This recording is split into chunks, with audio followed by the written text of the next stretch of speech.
Our second book project is a planter. Yes, you can plant that ivy in the middle of a book. This planter on a shelf or a table is so unexpected it elicits a double take sometimes. Here's what you'll need.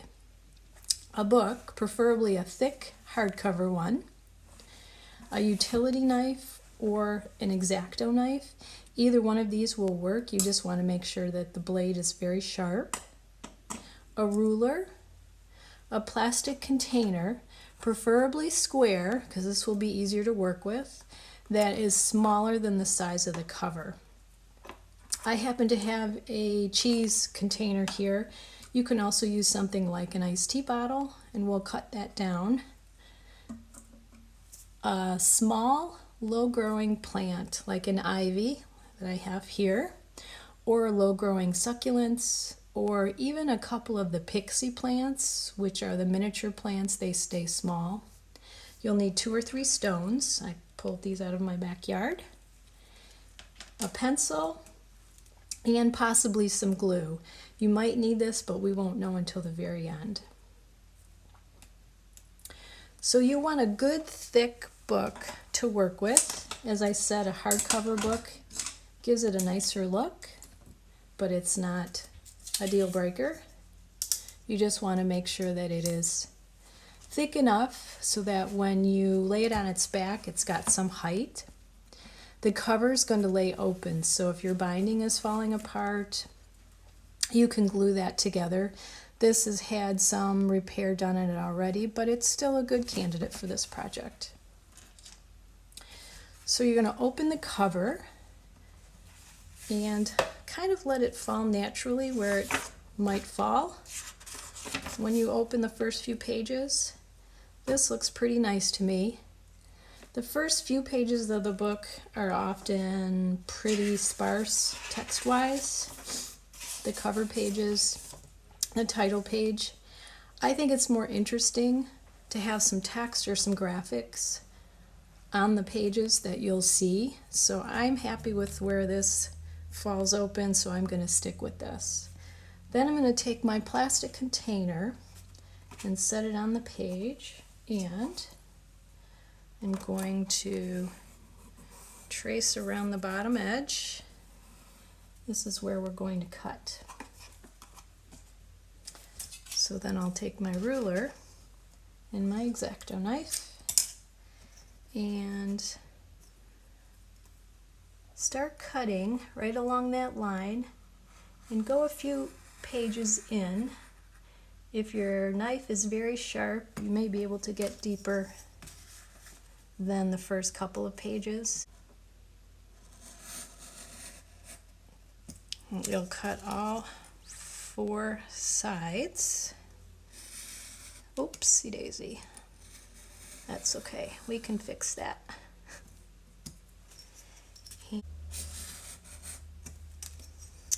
And if I pull this up a little bit, you'll see these come out pretty easily, except for the corners, which I might have to make another little cut around. So we'll set those extra pages aside. I'm not going to worry too much about this. I think I can glue that when we get to the end. That was my mistake. But I'm just going to be careful with that page going forward.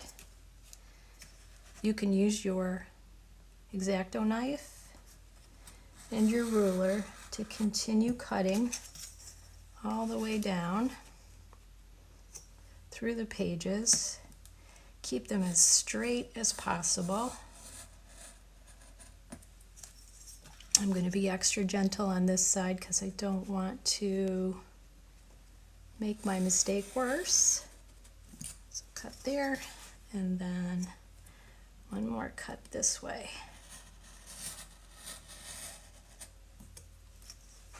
And I'll continue to pull these up and cut through. Some of these are going to come out easier than others, but I can,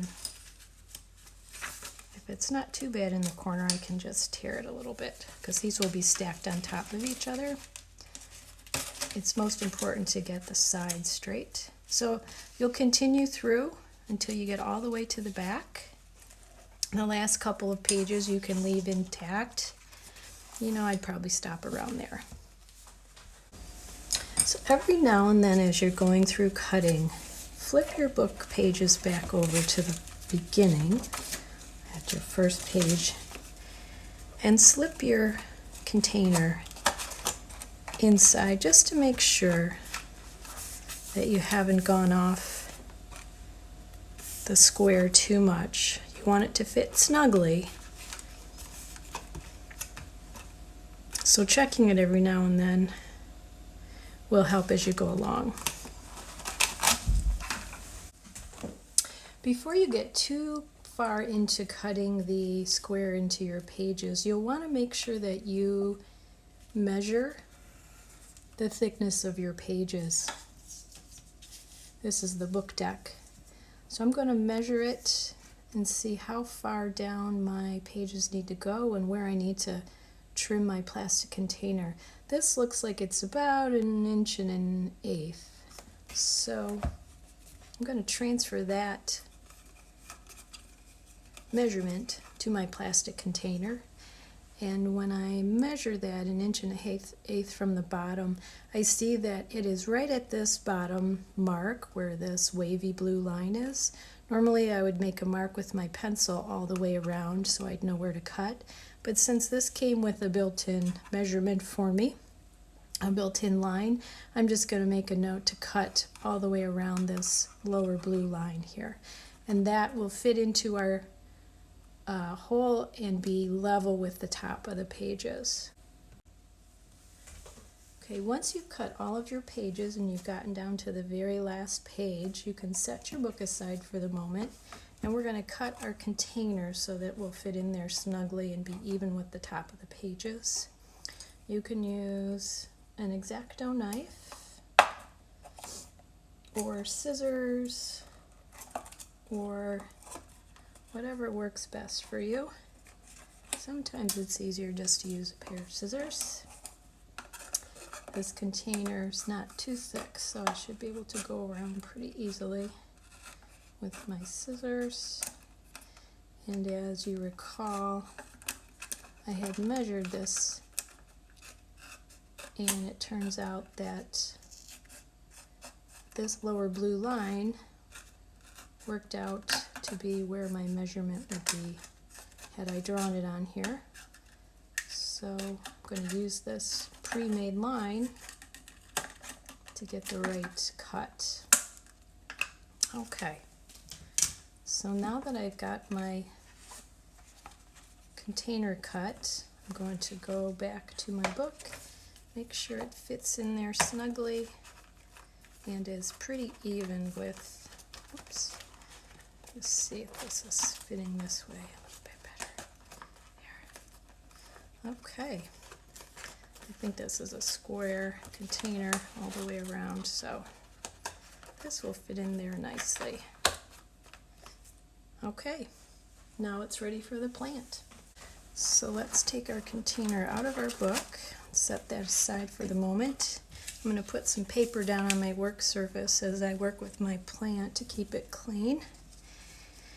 And I'm going to take my plant out of here first, see what I have to work with here. I'm going to put my stones just in the very bottom of this to give it a little bit of drainage. And then I'm going to take my plant, set it on top, try to arrange it if it didn't come in a nice clump out of your plastic container that you purchased it in, or that it came in. You might have to do a little bit of arranging like I am doing here. So I'm just going to hold these together at first, add a little bit of soil,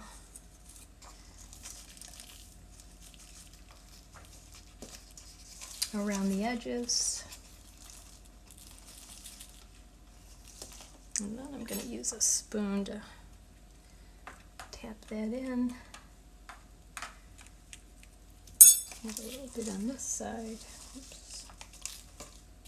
I'm not keeping my work surface very clean, but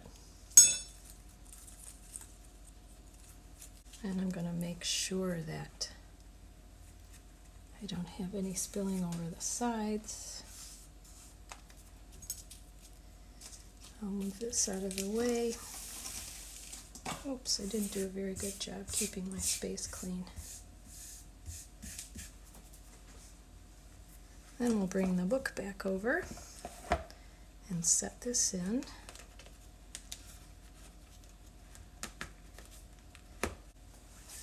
And there is our planted bound book. Now I mentioned at the beginning that you might need some glue, and if you're looking at your planter at this point and you don't like the way the pages are sitting, there's a little bit too wobbly, or you don't like that there's a little bit of extra space between them, you can glue those down. And that is exactly what I'm going to do with this little piece that I cut by mistake. I'll run a little bit of glue along that and let it dry.